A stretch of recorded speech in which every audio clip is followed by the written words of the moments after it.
Welcome to the Gita in Action podcast. My name's Radha. I'm here with our family of seekers. We're reading through the Bhagavad-gītā verse by verse, and we're in the 13th chapter. And the past few classes have been very practical and relevant because we're going over this list of 20 qualities that Krishna calls knowledge, or the process of knowledge. And we'll get into a little bit more of that. But before we do that, let's go ahead and have our prayers. Shakti, do you want to say our prayers for us this morning? I'd be honored. Thank you so much. Om Jnana Timirandasya Yananjana Shalakaya Chakshur Unmilitam Yena Tasmai Shri Gurave Namaha Nama Om Vishnu Padaya Krishna Prastaya Bhutale Srimate Bhaktivedanta Swami Iti Namane Vancha Kalpa Tarubhyascha Kripa Sindhubhya Evacha Patitanam Pavembhyo Vaishnavyo Namo Namaha Jaya Sri Krishna Chaitanya Prabhu Nityananda Shri Advaitya Gadahara Shivasari Gaura Bhakta Vrinda Hare Krishna Krishna Krishna Hare Hare Hare Rama Rama Rama Hare Hare. Oh, nice. Thank you. Thank you. So we are starting today with verses 8 through 12, which we've been working on for a while, for the past couple classes. We're actually more at like verses 11 and 12, but they're kind of grouped together. So we'll just go ahead and read them all again, and then we'll start with the qualities that we haven't covered yet. Um, and that's what this list is. We'll read the verse in a second, but it's 20 qualities, and and it's a different definition of knowledge than what we're used to. So when we hear knowledge, we usually think of like information. Knowledge is learning how to build a house or run a business or become a doctor. And these things are great, they're necessary for functioning in the world. But the kind of knowledge that we're talking about here is completely different.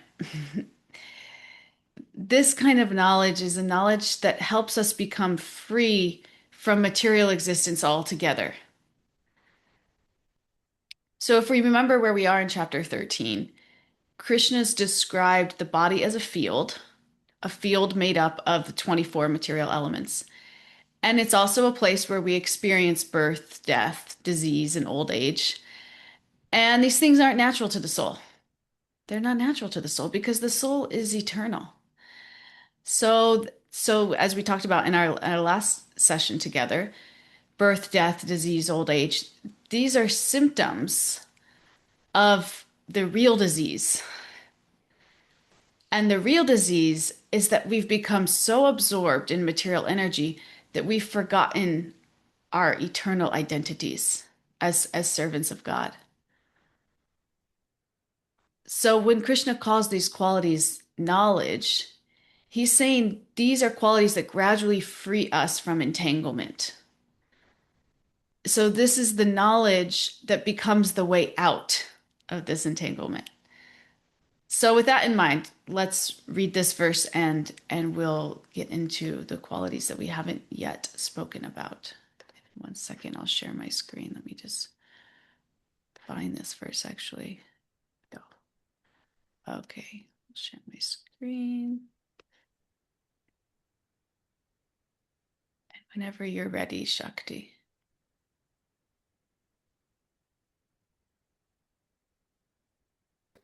Humility, pridelessness, nonviolence, tolerance, simplicity, approaching a bona fide spiritual master, cleanliness, steadiness, self control, renunciation of the objects of sense gratification, absence of false ego, the perception of the evil of birth, death, old age, and disease, detachment, freedom from entanglement, with children, wife, home, and the rest, even-mindedness amid pleasant and unpleasant events, constant and unalloyed devotion to me, aspiring to live in a solitary place, detachment from the general mass of people, accepting the importance of self-realization, and philosophical search for the absolute truth.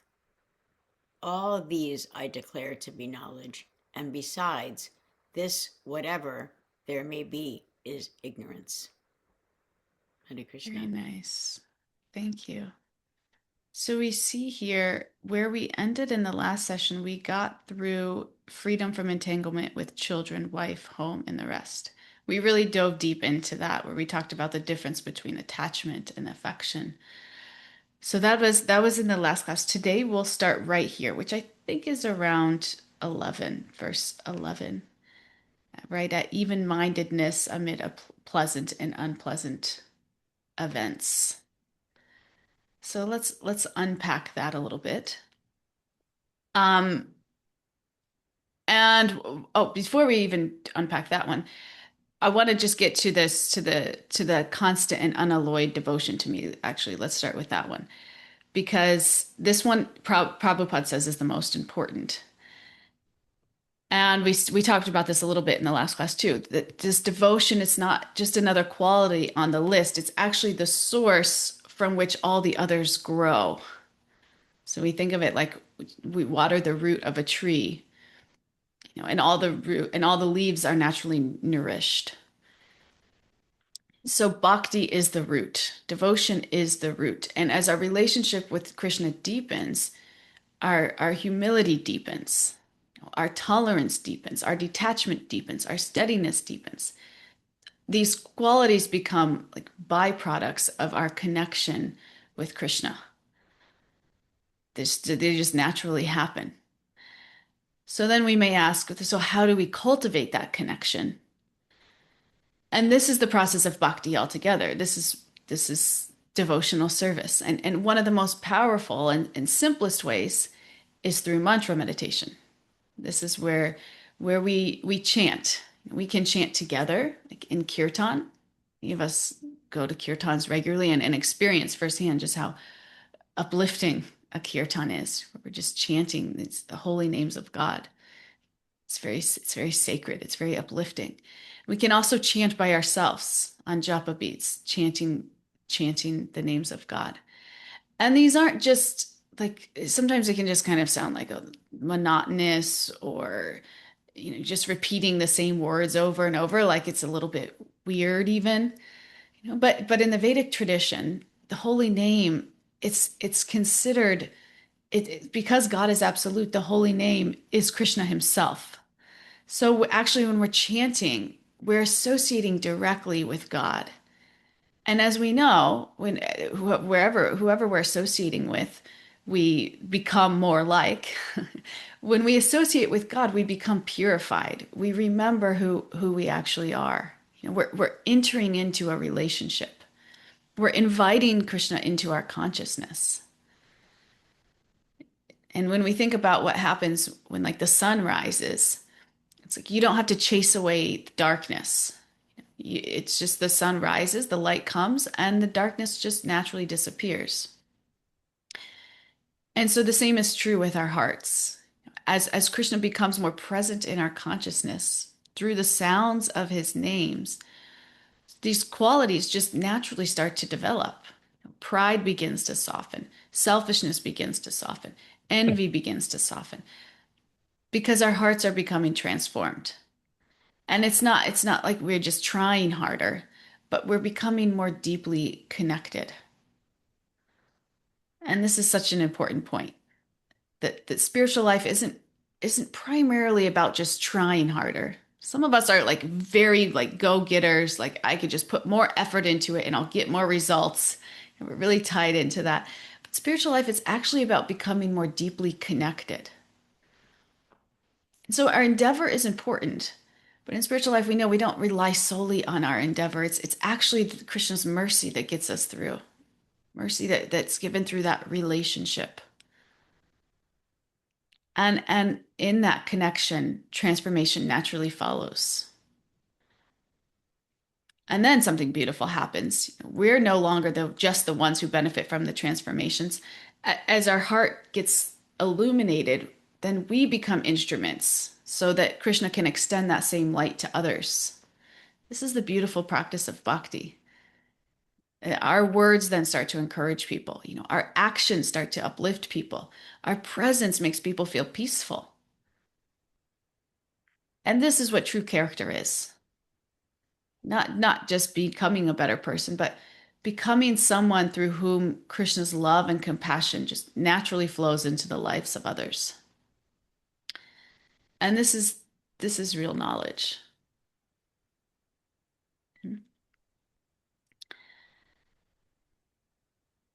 So this next quality that we'll talk about, now we're getting to this next quality, even-mindedness and pleasant.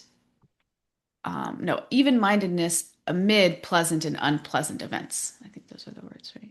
Even-mindedness. So this quality is very difficult to cultivate because life rarely unfolds according to our plans. We we're going to be disappointed. Plans are going to fall apart. Our health is going to change. And almost instantly our mind starts telling a story, like this shouldn't be happening to me. Why is this happening? Everything was going so well. And so the Gita invites us to question this story. Instead of asking, why are these things going wrong? Maybe we should ask more like, why am I so surprised when they do? Because if we've lived long enough, we've all experienced these setbacks, just setbacks, disappointments, things that changed we didn't expect to. So why do we still expect life to cooperate with every one of our plans? Hmm. And Krishna isn't asking us to become passive. The Gita wasn't spoken to encourage Arjuna to sit down and accept defeat. It was spoken to help him get up and act. So the difference is this: Krishna isn't asking us to stop acting. He's asking us to stop reacting. Because most of our suffering doesn't come from the event itself. It comes from the story we immediately tell ourselves about the event. We decide that this is terrible or unfair or proof that things will never get better before we've even had a chance to respond wisely. So instead of asking, is this good or bad? Krishna invites us to ask, given what's in front of me, what is the right thing to do now? This one question moves us out of emotional reaction and into conscious action. Given what's in front of me now, what is the right thing to do? I have an example of this actually just this weekend. My husband and I were driving into the city, driving into Pittsburgh, and my husband is from Chicago. Anybody who's ever been to Chicago, it's like I feel like driving on the highways there, you're like in a NASCAR race. People are like, like swerving out of the lane, like following people really closely. Anyway, this is how my husband drives. And this has always been like something that we argue about because we get in the car and I'm like, I feel anxiety. I'm like, I don't care if we don't get there fast. Like, let's just go nicely with the flow. And so constantly we're arguing about this, like husbands and wives do. You can imagine like it's like a bickering. So this happened this weekend. And instead of like getting into like this defensive mode, which usually happens right away for me, I say something snappy and he says, it's safe, it's fine, I can handle it. I'm not gonna, you know, I like waited. I'd waited to even like say anything. And then I said, I know that you're a really good driver and that, whether something happens or not, I totally get it. At the same time, like I feel a lot of anxiety around this. And could you just maybe help me out by just not following people so closely and going in and out of lanes? And I tell you, the next time we got in the car, it was a totally different experience. Just like not having this knee-jerk emotional reaction off of my feelings, which, are valid or not, you know, but just taking that time and responding in a way in a place of clarity and vulnerability.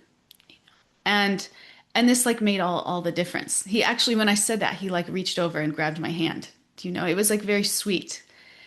So we can learn to practice this. We don't have to, we can learn to be even-minded amid pleasant and unpleasant events. And what happens is, we can practice this and it's difficult, but also as we really get connected to Krishna and we really have this love and compassion for Krishna, we start to have more love and compassion for everybody who's connected to Krishna. And naturally, we want to be more sensitive to people. We don't want to come across as sharp and direct and rude because we naturally have more love and compassion for them. So it happens both ways. We can be more aware and we can try and also understand that as this relationship with Krishna is growing, it happens naturally. We become more even-minded and among events that are pleasant or unpleasant. They don't shake us as much.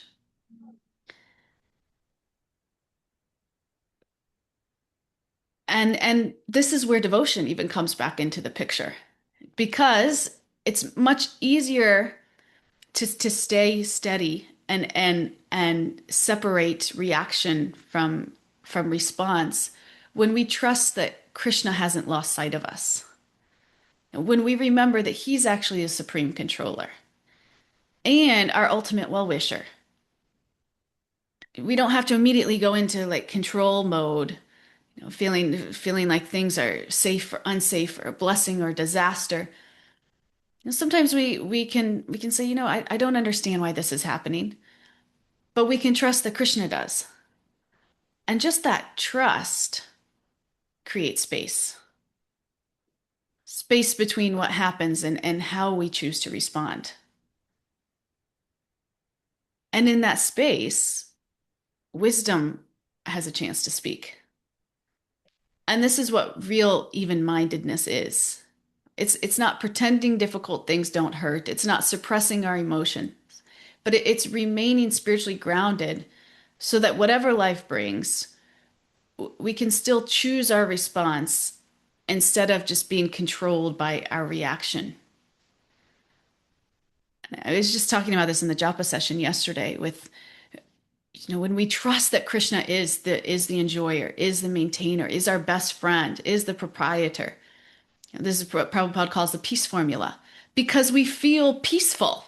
We know that life is working for us. We know that there's a divine plan unfolding for us. We know that nothing is really ours to own anyway. And that the point of this existence is not to enjoy everything around us, but to serve God. When we really imbibe those realizations, life becomes peaceful. It's quite beautiful. Does anybody want to share anything around this before we move on to the next quality? Oh, sorry, Shakti, you had your hand up. Oh, No, I Nancy, can't go. I can't see everybody's hands, just so you know. I Nancy, only you see go. like 5 people. I never know how to put my hand up, so I'm sorry. I only see who's right in front of me on the screen. Shakti, is your hand up, Okay. dear? Yeah, I did as well. Oh, good. Yeah, Okay, no, great. I really I appreciate that because I keep on thinking that phrase that I like to use is that this isn't happening to me, it's just happening.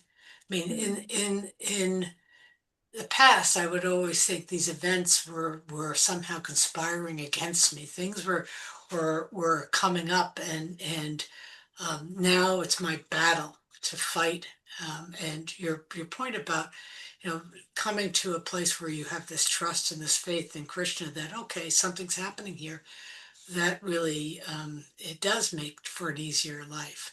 I also thought of the fact that my thinking has to change. The even-mindedness means that I tend to stop using words like never and always. You know, Mm. you never do this, or this always happens. Because when I do that, I get into this pattern of just, it's not resentment, but it's just, another burden that I have is that things never go my way. I always get the fuzzy end of the lollipop. or you're always disrespecting me, or this always happens. And so moving away from those extremes of thinking really allows me to also come to a place where I'm like, okay, now I have greater trust, greater faith. And as you point out beautifully, I can sit, pause, and react out of love and devotion rather than having this knee-jerk reaction, which is not always the best. My first thought. Wait for the second thought to happen. So thank you so Mm. much, Hare Krishna. Hare Krishna. I love that. Wait for the second thought to happen. Yeah, that's so good. If we're feeling emotionally charged, wait for the next thought. Very nice. Thank you. I wanted to, Shakti. yeah, I wanted to share. So, someone, there was a comment that someone said things aren't happening to me; they're happening for me, and like so that's like they're happening for me because that's there's a lesson that you need to try that will be good for you to learn, right? There's a lesson here, so they're not happening to me, but they're happening for me to grow. And I mean, I'm saying it like, yeah, they're happening for me. Yeah, that is not how it happens when I'm in the midst of those lessons. Um, and I just was thinking, like, it's like it would make my life so, like, our life so much better if we were to have a realization and instead of using, oh my God, it always is like this, right? Like that, those two words too, Nancy, 100%. Never and always. Those are like kind of in that the consciousness, and I feel like yeah, like this is just something um, that I I'm working on and is really, really hard. And I know will make my life better, but in the moment, it is really hard. This whole list is, there's some that are harder than others. There's some that I feel like, oh yeah, I do this really well. This one, yeah, not so much. But it's really nice to talk through them, and to hear that other people are having a problem too. Like it's not just me. Like I'm not a bad person, and I'm not, No. mean to my husband, and that's not who I am. It's wow, the material world is really at me, and I'm trying. Krishna is trying to show himself to me by giving me these challenges. Like that's what's Yes. happening when he's making things when things are getting challenging. Krishna is showing me love. And I Mm. have to remember that when things are hard, he's saying, I love you. Here's a lesson. Mm. Mm. And so I just need to Yes. remember that. Does that make Yeah, that's sense? so nice. I wish that my little 2-year-old felt like that. Like when she's trying to chase her dad mowing the lawn, and I'm like, no, don't, you can't do that. And she's so mad and upset and hating me. I wish she understood. Like, mom's just trying to help you. We're the same way, right? We don't get it. Krishna's trying to help us, even if things seem hard or difficult or not our way. He's trying to help us, save us from the lawnmower. Mm. We don't get it. Thank you, Shakti. Martine. Hare Krishna. I think these are patterns that are so hard to break because it gets entangled with the emotion, and the emotions feed the pattern, and then it's like the hamster in the wheel. And even though as we get through these reactions and these, the words come out of our mouths, we can see that this is not the right thing to say, to do at this moment, but we can stop. I was just chatting with Shakti. It's like, this is so timely for me because something happened yesterday that is exactly what you're talking about. Going 0 to 100 in a split second, not being able to hit the brakes. You don't know where you're going, but you know that you're going to hit the wall at some point, right? And the wall is the emotions of somebody else or hurting someone else that you don't intend to hurt, right? And generally, it's the people closest to us because we are in a safe space, right?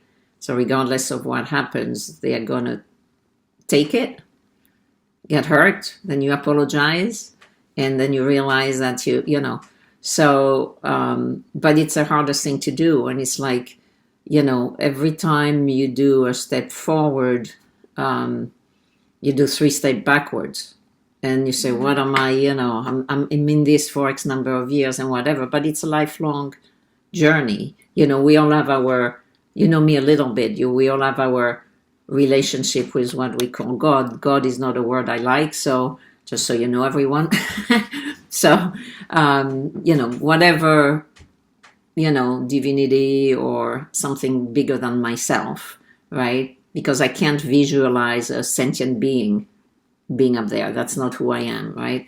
It's more of what, and yeah, and you feel so lousy afterward, right? And then you go the other way, right? You beat yourself up even more, right? Which is counterproductive to where is the lesson in that, right? And you feel terrible, right?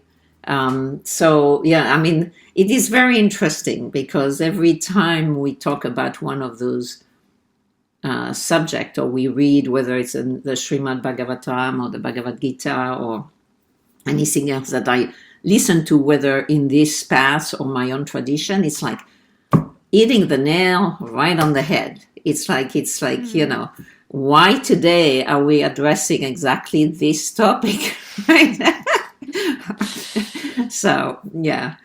So so it's I think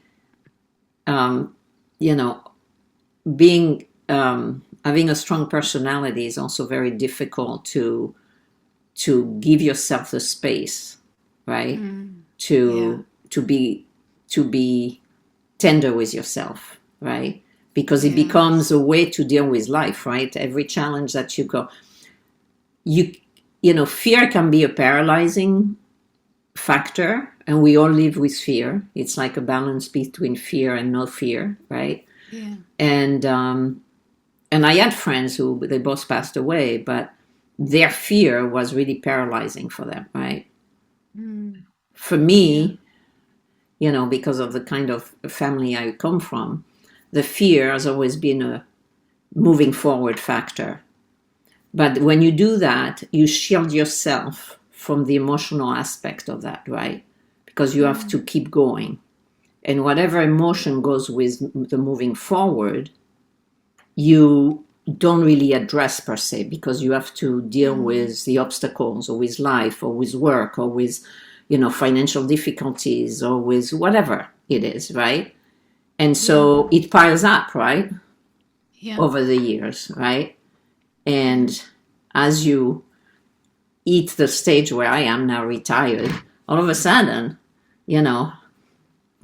okay, I am looking back and I have to kind of heal myself from those things, right? Yeah. So it's always like that, and in a way, going into that direction, I feel, am I being weak? Am I giving in to these, moments? Is it okay for me to allow myself to that quote unquote weakness, or should I still appear that strong, person who is able to just go forward? So it's always, it's a lot of judgment, and we here learn that judgment is not really a good recipe for wellness, right? For inner wellness. So yeah, it's a lot. I mean, today is like so timely, I can't even begin to tell you. But thank you. Thank you. And these shares are, maybe I kind of want to share something with you guys. This is what we're learning in this verse, that it's so good to be aware of these qualities and to try to cultivate these qualities. I am like huge about self-growth and development. Like before I even got into spiritual life, it was like I was reading every therapy book I could get my hands on, spending lots of time in therapy. It's like big in my chart too, of like being really involved in like personal development and growth. But I can also tell you, like, even going down that rabbit hole, we come to a place where we realize, like, I can only go so far. Like like we can't just rely on our own strength and endeavor to even improve ourselves, or it just becomes like another rabbit hole of material life. And this is where spiritual life just makes everything complete. Because when we come into spiritual life and we connect with God, it becomes, even imbibing these qualities, it doesn't become so much of a struggle and so much of an analysis paralysis and so much of a like beating ourselves up. It becomes like sweet. It becomes uplifting. It's not hard. And life isn't supposed to be so hard. This is such a big lesson for me. Like life doesn't need to be so hard because we don't have to do it on our own. And when we are in connection with God, all of these things just come naturally.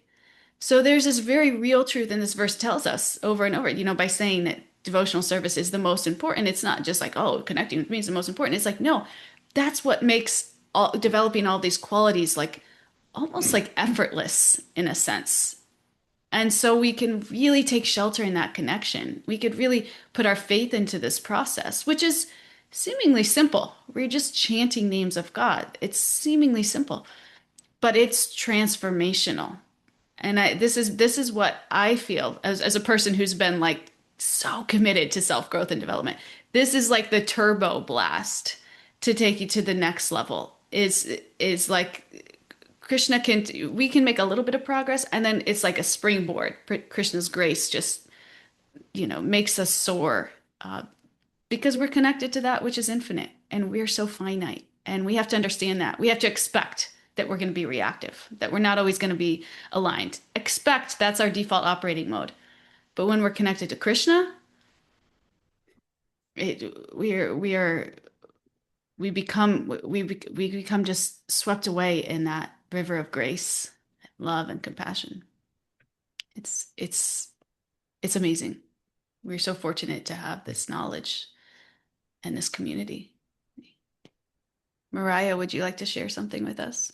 Yeah, I'm so glad that you brought that up because, um, I too went down that like psychology route and like analyzing my behavior all the time. And I got so stuck in this like, okay, here's another lesson. Let me analyze it and like pick it apart and like, choose to be different. But choosing to practice bhakti and this devotional life path, it does. It just helps you get out of that constant analyzing loop, as you said. And you can you it helps you just like pause more. And then it also helps me to realize like, okay, I don't have to constantly analyze and pick apart myself. It's like, yes, I have to clean my heart of all my conditioning. And yes, the lessons are still going to come. But now I can see it as Krishna's mercy. Like the lesson is purification. It's purifying me of past karmic reactions or past karmic conditionings or whatever. And I don't have to like endeavor so hard to pick it apart, but I can trust that Krishna's bringing it into my awareness now because it's purifying, so it's being cleaned away. And if I stick with the process of devotional service and chanting, then the cleansing is going to keep happening. And yeah, so I've changed my thought process of like, instead of seeing it as like such a harsh lesson, it's an old conditioning coming to my vision of awareness or my awareness, and Krishna's cleaning it away, and let me just stick to my chanting because it will continue to clean it away. I mean, I still make conscious efforts to notice it and to choose to act differently, but I'm not like having to go down like this whole trauma rabbit hole of like, where did this start? Why do I have this? It's more like, okay, I have this. Krishna's bringing it into awareness. He's cleaning it. And let me just stick to the process and choose, a higher quality of being or ask for guidance on how to be better rather than like going backwards. I'm trying to go forward. Does that make sense? Um, Anyways, I just wanted to Perfect. share that. Thank you. It's beautifully said. Thank you so much, Mariah. Really nice. Thank you. I mean, this class is it's one of those things that just helps you see it and helps you trust the process. So thank you. Yes. Thank you. Kripa Maya, do you have some words of wisdom for us here? Well, I can try to reflect the words of wisdom I've been hearing in my own words. I especially liked, what was said earlier about, things are happening to me. Things are not just happening to me, but they're happening for me. And when I heard that, I thought, oh, if I can see the world in that way, I'll be happy. The things are happening for me, for a purpose. I'll become happier. Um, I was really connecting to what we said earlier about, the trusting Krishna. And last week, Kalachandji Babu, when he was speaking, his voice sounds so much like his brother. It was like, I was like, taken back into time. And I remember his brother, Tamal Krishna Goswami, one time said that, chanting is like, just like every day we take a bath to cleanse our body. Similarly, chanting is taking a bath for our consciousness. And just like if we don't take a bath every day, he said we start to stink. In the same way, we don't chant and come in contact with Krishna's God's name, and he has millions of names, but if we don't come in contact with any of those names, then our consciousness starts to stink. We no longer have our sweet original fragrance, begins to perfume the world as soon as we come in contact with Krishna's name. And I just one thing I was just having this epiphany this morning, is that as we were chanting, how, you talked about earlier about bringing Krishna, inviting Krishna into our consciousness. And Krishna, as you said earlier, he's not different from his name. Krishna is fully conscious. In other words, we have a conditioned conception of what is consciousness. We think consciousness only exists within, let's say, a Homo sapien body or an animal body, but actually consciousness exists within Krishna's name. And the difference is his consciousness is infinite. He has infinite consciousness. So, there's this. I've just been trying to just whenever I hear Krishna's name or hear these topics, this discussion right now about Krishna, trying to just absorb myself more and more and just hearing it. It's almost like there's no limit to how more attentively or more absorbed we can be in the holy name or in these topics and hearing all of you share. This is exactly what Krishna says in Bhagavad-gītā.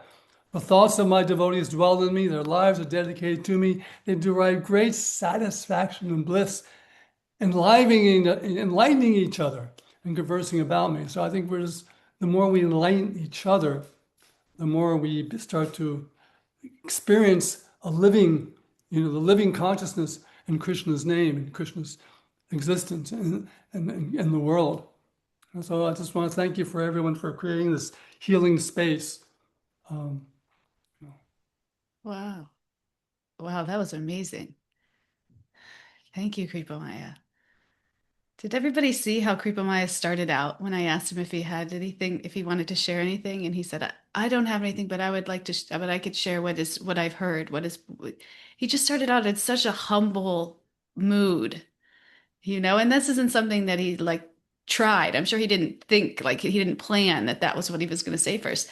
That was just what he said first because he imbibes these qualities. He's humble. He's gone through this process. He's been practicing this much longer than I've been alive. He's an original Prabhupada disciple. He's just very we can learn so much from people like this and having their association. We can see these qualities. We could see the direct result of spending so much time in this devotional service. It's just a mood that they imbibe. So grateful to have you with us here, Kripa Maya. Would anybody else like to share? Chantal or Devi Radhika. I saw you both on camera, so I thought I'd call you out. If not, we can move on, so no pressure. But I just wanted to give any space.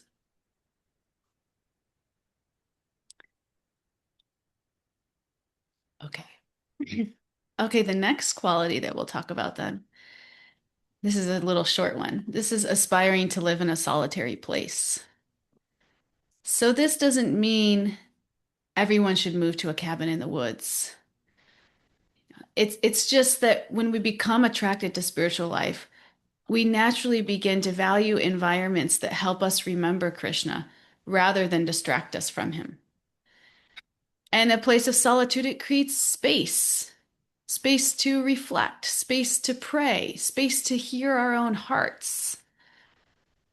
In our modern world, it's just constantly competing for our attention. So Krishna here with this is reminding us that spiritual growth, it requires these moments where we intentionally step away from the noise. I feel this when I go to New Vrindavan. It's like it's so rural, it's so beautiful, it's so peaceful. And a peaceful environment is really is so conducive to spiritual growth and connection. And so the next quality that he talks about is not mixing with the general mass of people. And this is not not, let's see. Sometimes people misunderstand this. Maybe like it doesn't mean that we can't have friends who aren't devotees, or we can't we have to isolate ourselves from society. He's encouraging us to be intentional about whose voices we allow to shape our lives. Because as we all know, association is super powerful. The people we spend the most time with influence the way we think, what we value, what we desire, and ultimately the direction our lives begin to move. We know this. There's something out there that like you're the most like the top 5 people you spend the most time with or something. But I experienced this firsthand, like in giving a presentation. Anyone ever given a presentation in front of like a lot of people? And right away as a presenter, you notice like if the audience is engaged, smiling, like nodding their head, responding positively, it naturally like gives you a little more confidence. Like you feel more just peaceful, in the flow. But if your audience is like rolling their eyes, looking bored, judging everything you say, you immediately become more guarded. I remember when I first started doing retreats, there was someone on retreat who I could tell when I was speaking were just like completely not there. And to the point where like I had to like look at I was not expert enough in teaching it. Like it was too distracting to me. Like I was getting too drawn in by their feelings that they were bubbling up in me, and it was making me insecure. So it's very difficult. Like we're very affected by people's feelings and around us. And I recently saw this clip from Jay Shetty on Instagram, and someone asked him, "What makes you confident?" And I really liked his answer. He said, "Confidence came when I stopped needing everyone to like me." He accepted that some people just simply weren't going to like him, and that was okay. I thought this was such a healthy perspective and so important for our spiritual growth. Because so much of our emotional energy gets spent trying to win over people who may never appreciate us. Isn't it? Like we crave approval from people who don't share our values. Isn't that funny? We worry about disappointing people who don't even understand what's most important to us. Meanwhile, we overlook the people who genuinely love us, support us, and encourage us to grow. So here, Krishna's inviting us to reverse that. Don't overvalue those who don't value your spiritual life. Instead, invest deeply in relationships with people who remind you of your highest purpose. People who encourage truthfulness. and compassion, humility, devotion. These are the people who help us remember who we really are. And when we intentionally seek that kind of association, our relationships become energizing instead of exhausting. They don't pull us away from God, they help us move closer to Him. So this is what Krishna's saying here is not mixing with the general mass of people. This is what this really means. Should I move on to the next quality? Like I said, I can't see everybody, so yes, Kripa Maya. Oh, no, I was, you said, shall I move on? I was saying, yes, move on. Oh, okay. Okay. Well, I will with your blessing. Thank you, Prabhu. So the next quality is accepting the importance of self-realization.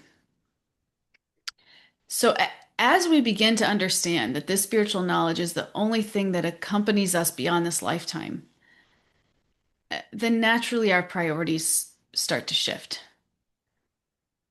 And this doesn't mean that we stop learning practical skills. We still have, career goals, and we're still raising families and serving society. These things have their place. But Krishna asks us to recognize that there's one kind of knowledge that deserves our greatest attention because it alone can free us from material existence. And this knowledge begins with the simple but profound question of who am I? Who am I? And it's interesting when you think about the kinds of questions that we're taught from a very young age. Like, will this help me get a good job? Will this help me build a successful career? Will this look good on my resume? We obsess over those things. And they're not bad questions, they're practical. But rarely are we encouraged to ask, will this help me understand who I really am? Will this help me become a wiser, kinder, more spiritually grounded person? Imagine asking that, in what you're doing. Will this help me become more tolerant, even-minded, more compassionate? Instead of, will this help me get to where I want to go? So in other words, we're taught how to make a living, which is great. You need to know how to make a living. But Krishna here is teaching us how to live. And this is maybe why one of the characteristics of modern culture is that we're constantly encouraged to improve our lifestyle. Constantly. We're obsessed about it. We're surrounded by advertisements, by social media, endless messages telling us that we'll be happier if we buy something or accomplish something or create an impressive life. And slowly, almost even without realizing it, we start to equate lifestyle with living. But we should understand that they're not the same thing. And many of us have been there. We can have a beautiful lifestyle and we can still feel empty inside. We can have the great job, the great car, the money, and still feel empty inside. And in that, we can ask ourselves, this is where a lot of us even come to spiritual life. This is where I came to spiritual life. We start to ask ourselves, is this all there is? What is the point of this? Because lifestyle focuses on the external. Living begins with the internal. How are we living? How are we showing up? Do we really understand who we are?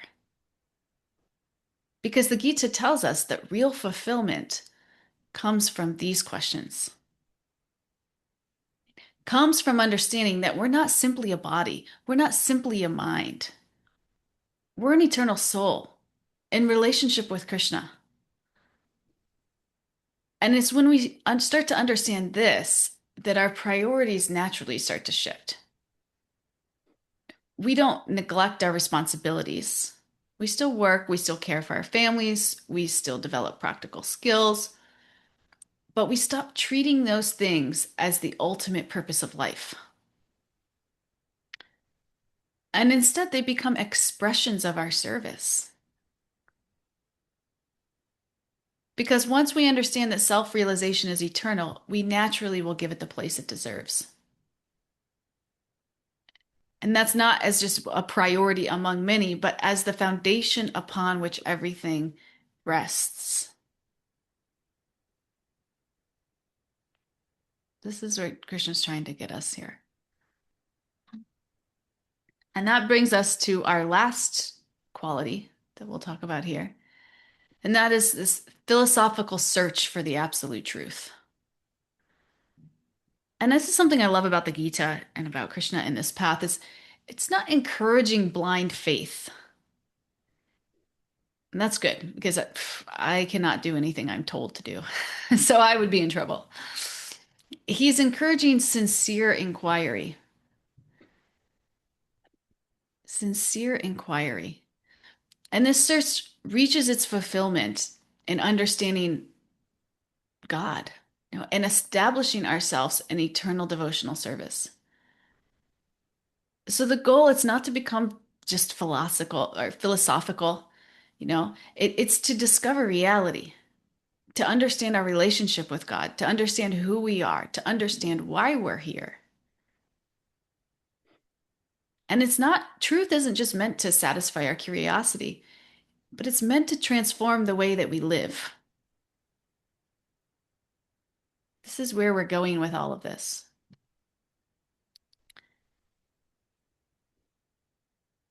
And I want to just circle back here at the end. I want to circle back to this point of humility, because this is actually something Prabhupada does in the purport of this verse, which I really appreciate. He describes humility, and then he describes all the qualities, and then he brings it back to humility, which I think is something for, a good lesson for us. It starts with humility, it ends with humility. And he says something in there. He says, although the living entity is constantly being kicked by the stringent laws of material nature, he still thinks, I am God. And I always smile when I read that, because you think about it for a moment, like if I were actually in control, would I choose to get sick? Would I choose to grow old? Would I choose to die? Like, of course not. The very fact that I can't control these things reminds me that I'm not the supreme controller. And most of us would say, like, oh, I get that. I know I'm not God. Of course I'm not God. But the mentality shows up all the time, and it can show up in very subtle ways. We want life to go according to our plans. We want recognition. We want appreciation. We want to be in control. In other words, we want the position that belongs to Krishna alone. And this is really what the false ego is. It's not just thinking we're important, but it's forgetting that we're in relationship with God. And this doesn't happen because we're bad people. Sometimes it happens because life is going well. We become successful. People respect us. We become good at what we do. And little by little, our abilities can become the source of our identity. And if we're not careful, instead of these things increasing our gratitude, they increase our pride. Instead of reminding us how dependent we are on Krishna, they quietly convince us that we're doing just fine on our own. And then we start feeling super self-sufficient. And when we feel super self-sufficient, it's harder to depend on Krishna. So this is why humility is so essential. Humility isn't thinking less of ourselves, but it's just thinking of ourselves truthfully. Recognizing that everything we have, our intelligence, our abilities, our opportunities, even the air that we breathe, is ultimately a gift. And when we can always remember this, gratitude naturally replaces pride. Dependency naturally replaces self-sufficiency. So this is again why Krishna begins this entire list with humility. It isn't just simply one virtue among many, but it's the foundation that protects every other aspect of our spiritual life. And it begins when we recognize I'm not the center. I'm not the controller. I'm not the supreme. I am an eternal servant of Krishna. This quality is like a shield to to falling off the edge. It's a shield for our spiritual life. We have to have this humility. It's foundational for if we really want to grow spiritually. And this is how Prabhupada concludes his purport, which again is just something for us all to know. Constantly come back to this humility again and again. You can never listen to enough classes on humility and hang out with people that are super humble, like Kripa Maya. And then maybe we can imbibe it just a little bit. We subside off their blessings. And so Krishna's final statement here, he says, all these I declare to be knowledge. And besides this, whatever they may be is ignorance, he says. And he's not saying here that every material skill is useless. He's saying that no amount of material knowledge can solve our deepest problem. It may help us live more comfortably within this world, but it can't free us from birth, death, old age, and disease. Only spiritual knowledge can do this. And that's why Krishna calls this knowledge, because this is the knowledge that ultimately changes our destination. Can you think of any knowledge in the material world that can do that, that could change our destination? No. I mean, it can change our destination in the short term, but in the grandest scheme of things, most of it doesn't really have that much of an impact. But yet we spend all of our time and energy and consciousness investing in it. Isn't that funny? What do you guys think? I think Shakti had her hand up. Shakti, I'm going to go to gallery view so I can see you.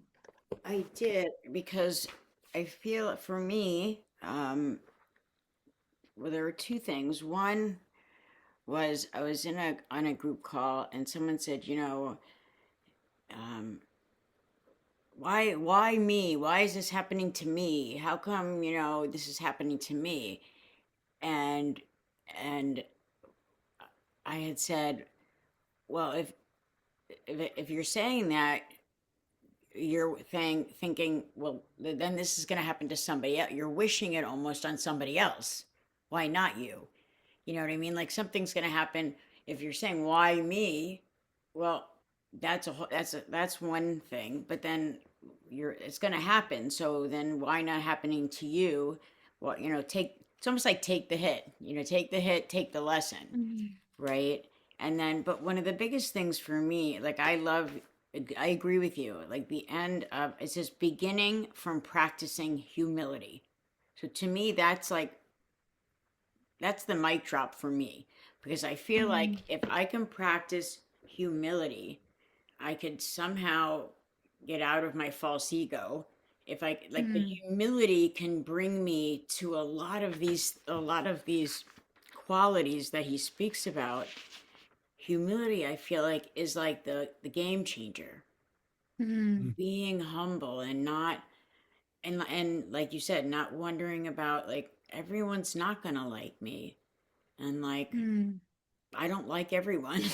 Like it's I don't have an aversion to people, but endeavoring to make everyone like me or try that is just it's a false narrative. It's a false energy, like, so when I can be humble and appear as myself, I actually feel like there's more people that are attracted to me as there are more people that are like, hey, wow, I love what you said, or there's more people that are attracted to me. But when I'm in that false ego, less people are Trying. attracted to me. And it's so it's such a lesson that I feel like I'm still, I sometimes I get angry at myself. Like, why am I still learning this lesson? You know, Mm, and I just pray, I pray, Krishna, I'm surrendering to you. Please help me. Please help me. Because this is it keeps me from being like, from getting to where I want to go in my mm, spiritual life. yes. Wow. Very nice. Thank you, Shakti. Thank you. Kripa Maya, do you want to take us home here? No, no, I was just, I'm trying to figure out how to do these hearts and things. It's all new to me. But what Shadi just said was so beautiful. Because like, living in New Vrindavan, obviously we have, uh, our, I don't know how to say this, our, um, we were given the opportunity to try to create a community that would be an example. And what you said, Shakti, is that really what people are looking for is, people that you can trust and exhibit these qualities which are already natural to all of us. We all by nature have these qualities. It's just by contact with material energy, they've been covered over. So I really appreciate that. I think more than building huge palaces and temples, which are nice, they're wonderful because they attract people's attention. But ultimately, to feel that spiritual fulfillment, you want to come in contact with people who are deeply authentic and are actually living the life, of spiritual love and commitment. So thank you for sharing that. Thank you, Kripa Maya. Any final reflections before we end here? It's so nice spending this Monday morning with you all.